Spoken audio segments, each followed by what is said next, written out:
কখন লসাগু করবেন আর কখন গসাগু করবেন, এই জিনিসটা এত অনেক বেশি গুরুত্বপূর্ণ।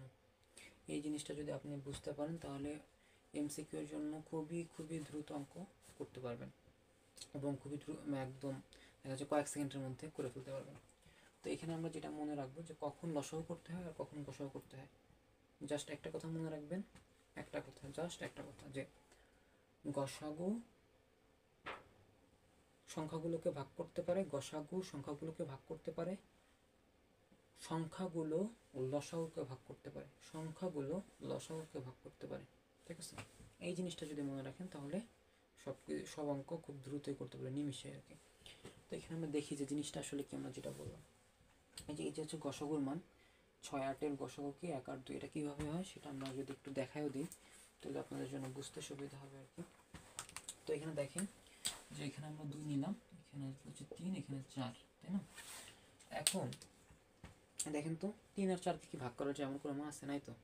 2 দ্বারা একে যায়, 3 দ্বারা একে যায়, 2টাকে ভাগ করা যায় এমন কোনো মান নেই।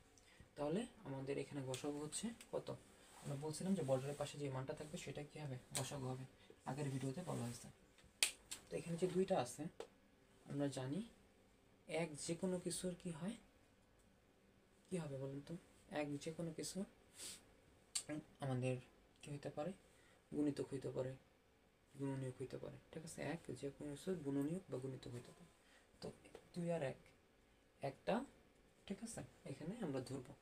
তো ধরলাম, তো আমাদের এখানে 2 আছে আর 1 আছে, আর এই 3টা যদি আমরা গুণ করি তাহলে কত হয় দেখেন তো? 3-4 কত হয়? 12, 12 দুগুণে কত হয়? 24। তাহলে এটা হচ্ছে আমার গসাগু,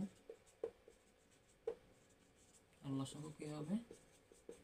4, তাহলে কত হচ্ছে? 24 হচ্ছে, তাই না? তাহলে আমাদের কত হচ্ছে? সরি, 24। এখন 24-এর সাথে আমি যদি 2 গুণ করি তাহলে কত হবে বলেন তো? 24-24-এর সাথে 24 দুগুণে 48, 24 আর 3 গুণ যদি করি আমি তাহলে কি হবে? 72 হবে। তারপরে এইভাবে চলতেই থাকবে, গুণিতকের আসলে শেষ নেই, এটা হচ্ছে আনলিমিটেড বা অসীম। তো এইভাবে হচ্ছে চলতে থাকবে লাইনটা।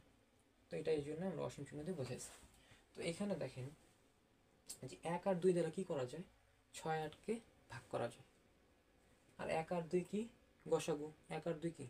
গসাগু। তার মানে হচ্ছে গসাগু দ্বারা আমাদের যে সংখ্যাটা আছে, যে সংখ্যা আমরা গসাগু বের করছি, সেই সংখ্যাগুলোকে ভাগ করা যায়। কি বললাম? যে এখানের গসাগু দ্বারা সংখ্যাগুলোকে ভাগ করা যাবে। আবার দেখেন 6 আর 8 দ্বারা আমরা কি করতে পারবো? 24কে ভাগ করতে পারবো, 48কে ভাগ করতে পারবো, 72কে ভাগ করতে পারবো। এরকম করে যতগুলা গুণিতক আছে সবগুলা গুণিতককে কি করতে পারবো? ভাগ করতে পারবো। তো এই যে সংখ্যাগুলো দ্বারা আমরা লসাগুর যে কোনো গুণিতককে ভাগ করতে পারতেছি, এই জন্য আমরা বলতেছি কি, যে সংখ্যাগুলো দ্বারা লসাগুর যে কোনো গুণিতককে ভাগ করতে পারে। এই মানগুলো কি লসাগু না? এই মানগুলো কি লসাগু।